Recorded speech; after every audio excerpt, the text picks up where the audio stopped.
Hi there, I'm William McLeod. I'm a cybersecurity specialist at Strathclyde University. I want to speak to you today about encryption and particularly about the tool Gpg4win, which is an encryption tool that you can use. So we're going to look at what is encryption, when to encrypt things, problems with encryption, and we're going to look at how to install Gpg4win and how to use Gpg4win. So first up, what is encryption? Well, the Oxford English Dictionary defines it like this: to convert data, a message, etc., into a cipher or code, especially in order to prevent unauthorized access, to conceal in something by this means. So if I were to translate that and try and make it a little bit easier, it's a form of encoding to obscure the meaning to the uninitiated. What this does is it protects against the accidental loss or theft of data, as the person that finds or stole the data cannot easily understand it. So, when should we encrypt? Well, the university has a policy which states that data that is sensitive, personal, confidential, or commercially valuable must be encrypted. So that means that this kind of data must be encoded so that only those that should be able to understand it actually can understand it. So what's examples of these kind of data? Personal data. Personal data uniquely identifies a person. This could be a single thing like a national insurance number, or it might be a combination of several elements such as a name and date of birth, or a username and password. Sensitive personal data is personal data combined with social or biological information. So it's things like health records, political allegiances, salary, fingerprints. What about confidential data? Well, some examples of that might be university financial data, exam results, reserved documents such as committee meeting. Commercially valuable data, this could be things like certain research data.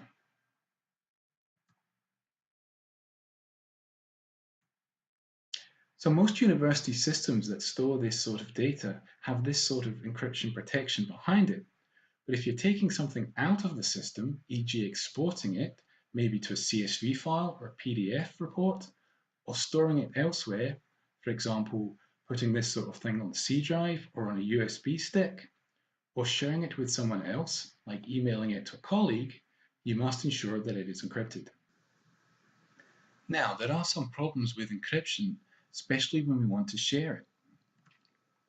So for example, let's think that you've got a Word document, it's got some sensitive data in it, and you've added a password to that Word document. Well, that's great. Now only you can access that file. But what if you want someone else to access it? For example, we want to put it on a share where just a certain amount of people can understand it. What if we're going to email it to a colleague? You have to send them the password, right? But how do you do that securely? So, this is where encryption comes in, and the answer is it uses some pretty clever maths. This is something called the public key infrastructure. Basically what happens is you create a public and a private key pair. You give out your public key, and people can use that to encrypt data so that only you can read the data.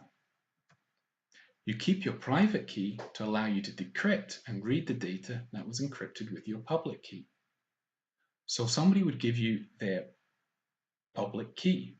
You can then encrypt it using their public key and then send it to them and they'll be able to read it.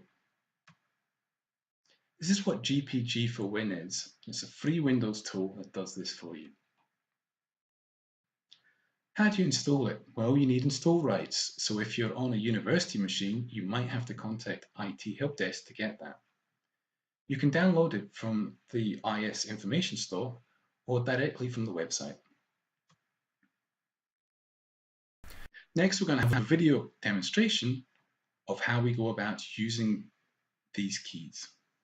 So the first thing I'm doing here, I'm going to look for the program Cleopatra. This gets installed as part of Gpg4win. This looks after your key pairs, which they call certificates here. As you see, I've already installed one. If you've already got one, you can go to Import Certificate. Or you can create your own new certificate.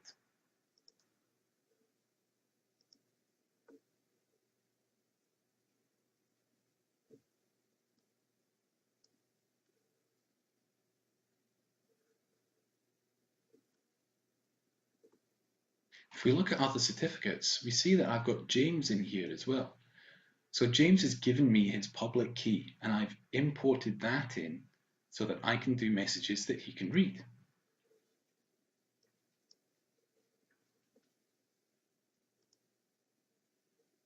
I can export my key, and this will be the key that I would give to people if I want them to create a message that I want to be able to read.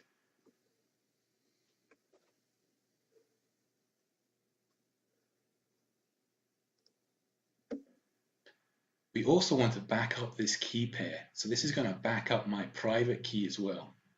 So it's really important to keep a copy of this in a nice, safe and secure location. Without this, you won't ever be able to access any of the data that you have encrypted. So our next demonstration is going to show how we use those certificates to encrypt a file. So it's really easy. All I'm going to do is I'm going to right click here, and then I'm going to go and encrypt. And now I pick the people I want to encrypt it for. If I just did myself, only I'd be able to read it, but if I add James as well, James also would be able to read it. And that's it. As we see, it's now encrypted. Don't forget to get rid of the original version, otherwise there's no point in encrypting. Now to decrypt it, I simply just right click and go to decrypt.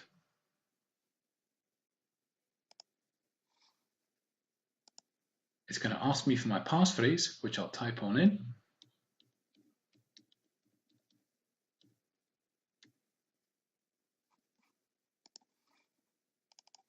And there we go. I can now read my encrypted message.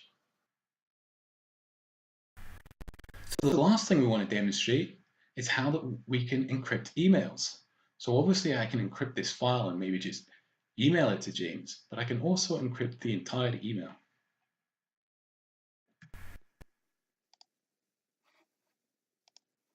So I'm going to create a new message here. I'm going to send it to James. I'm going to type my message.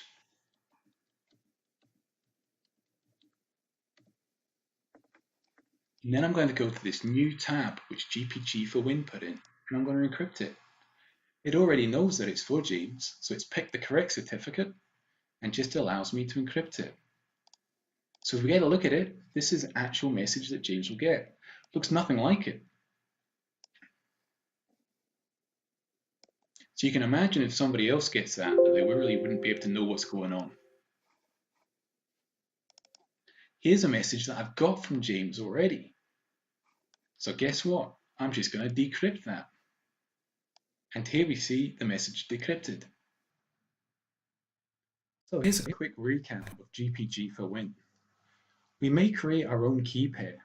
When we do this, remember to keep a secure backup of it and a copy of that password.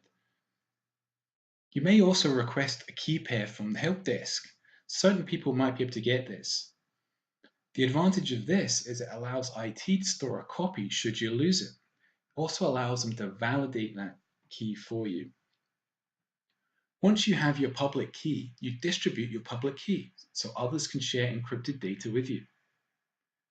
You collect other people's public keys and you import them in so that you can share encrypted data with them. And most importantly, remember that we need to encrypt all data that is sensitive, personal, confidential, or commercially valuable. Thanks very much for your time. Hope this has been useful.